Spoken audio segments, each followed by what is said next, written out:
าวพัดมาใจข้าแห่งกินสะท้อนลมเย็นแห้งที่ทอดบอนที่ทอดคอนที่เคยพักเศร้า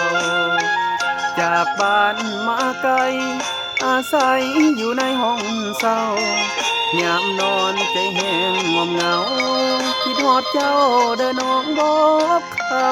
ำหัตถกรรมสื่อเสียงดังลั่นไปไกล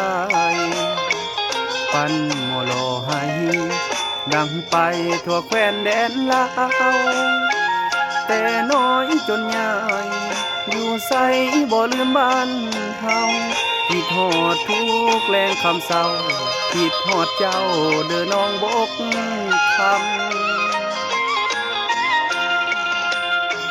พินเพลงเสียงลำน้ำคำผู้ไทยเสียงย่อจากมาไกลใจยังคือพ่อคือทอดแทนโอเมืองน้องบกคำยังจำยังจือว่านี่คือทินเพลงเสียงลำจุดเด่นคือหัตถกรรมสมคำที่เขาลือสางที่ทอดบิดามารดาผู้ให้กำเนิดบุญคุณที่แสนประเสริฐขอเสอเถิดทูลบูชาหากบุญยังมีลูกคนนี้สิกลับมาขอขมาบุญคุณยิ่งใหญ่นักหนาที่โทษแท้ว่าผู้เป็นดวงใจ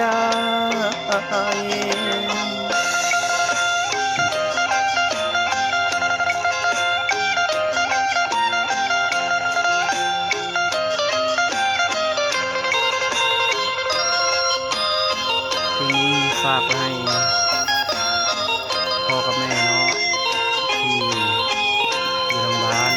คือบ้านหนองบกเมืองหนองบกแขวงขมวนเนาะพินเพลงเสียงล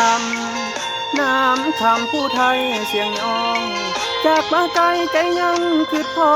คือทอดแทนอเมืองหนองบกคำยังจำยังจือว่านี่คือทินเพลงเสียงลำจุดเด่นคือหัตถกรรมสมคำที่เขาลือสาง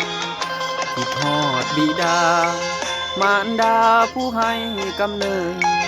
บุญคุณที่แสนประเสริฐขอเสอเถิดทูลบูชาหากบุญยังมีลูกคนนี้สิกลับมาขอขมาบุญคุณมีใหญ่นักหนาที่ทอดแท้ว่าผู้เป็นดวงใจ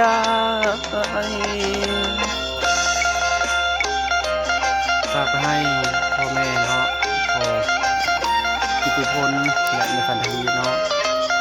อยู่ที่บ้านหนองบกเมืองหนองบกแขวงขมวนเนาะเดี๋ยวนี้ลูกสบายดีแล้วก็ได้แต่งเพลงมงคลมาวันนี้ให้กำลังใจจากพ่อแม่ที่ทอดหลายๆพ่อแม่